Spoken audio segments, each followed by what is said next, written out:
Hello friends, आज का topic है प्रतिबद्ध समय। लव सीरीज जो अपन ने स्टार्ट की है उसका फर्स्ट टॉपिक था सकारात्मक शब्द, सेकंड है प्रतिबद्ध समय।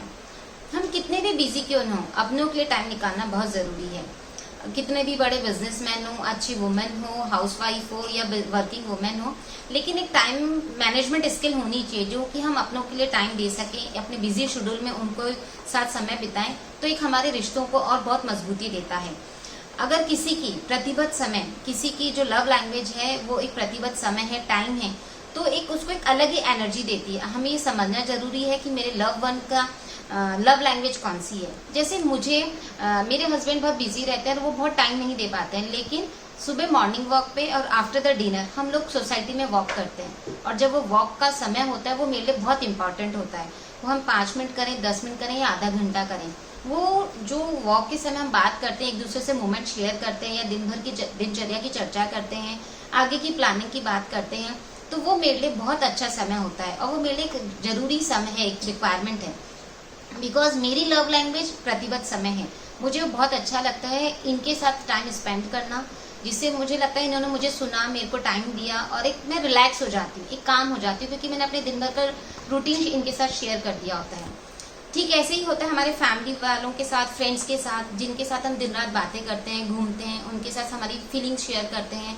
कभी हम गाने गाते हैं, शायरियाँ करते हैं, 2-3 घंटा फोनों पे बात कर रहे हैं या कहीं कॉफी शॉप में बैठते हैं और उनके साथ जो ये समय बिता रहे हैं और एक दूसरे का हंस के गुजारते हैं वो पल, तो बहुत ही अच्छी यादें बन जाती हैं। पर बहुत बार होता है कि किसी वजह से हम वो टाइम नहीं दे पाते हैं। कई नई जिम्मेदारियां आ जाती हैं, ऑफिस के काम आ जाते हैं या कोई सोशल इवेंट्स आ जाते हैं या नए दोस्त बन जाते हैं, तो हम पुरानों को भूल जाते हैं।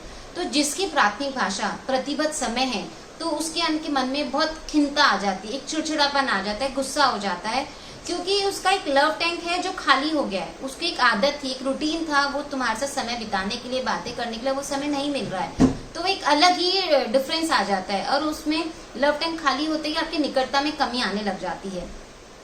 निकटता, मेरा मतलब सिर्फ निकटता का मतलब ये नहीं है कि आप इकट्ठे रहें, इसका मतलब है एक दूसरे के प्रति एकाग्रता। हम कितना एक दूसरे को एकाग्र हो रहे हैं, कितनी उनकी बातों को समझ रहे हैं। कई बार होते हैं हम बातों बातों में लोगों की फीलिंग्स को हर्ट करते हैं, भावनात्मक चोट पहुंचा देते हैं, तो हमें उन सब चीजों का बहुत ध्यान रखना चाहिए। ये मैंने कम्युनिकेशन स्किल वाली सीरीज में भी बताया था कि बहुत सारी बातें होती हैं कि हम एक दूसरे से कनेक्ट होने के लिए क्या क्या स्किल्स करें। आई कांटेक्ट रखें, पॉजिटिव वर्ड्स बोलें, एक एनर्जी लेवल रखें, उनकी बातों को समझें, एप्रिसिएशन वाले वर्ड्स बोलें। वो please go through that series. तो जितना हम उनसे भावनात्मक जुड़ाव रखते हैं उतना अच्छा लगता है। अगर किसी की लव लैंग्वेज प्रतिबद्ध समय है तो सकारात्मक शब्द हमें बताता है कि हम क्या कर रहे हैं, उस चीज को करने के लिए प्रेरित करता है कि हम क्या कर रहे हैं। वहीं प्रतिबद्ध समय हम क्या सुन रहे हैं, सुनने के ऊपर बहुत हमारे को कॉन्सेंट्रेट करता है, क्योंकि सुनना भी एक बहुत बड़ी कला है और उनसे हमारी सारी यादें जुड़ी होती है। हमने क्या बात करी है, कैसे शेयरिंग करी है। प्रेम एक यादें हैं जो उस यादों में डूबते रहते हैं और उस बंधन में जुड़े रहते हैं। सो फ्रेंड्स, अगर आपके लव वंस की लव लैंग्वेज प्रतिबद्ध समय है तो प्लीज उससे टाइम दीजिए, डोंट इग्नोर इट। अगर आप टाइम देते हैं उनको तो आपके रिश्ते मजबूत होते हैं। Keep in touch with me and with your love ones. Bye bye friends, thank you.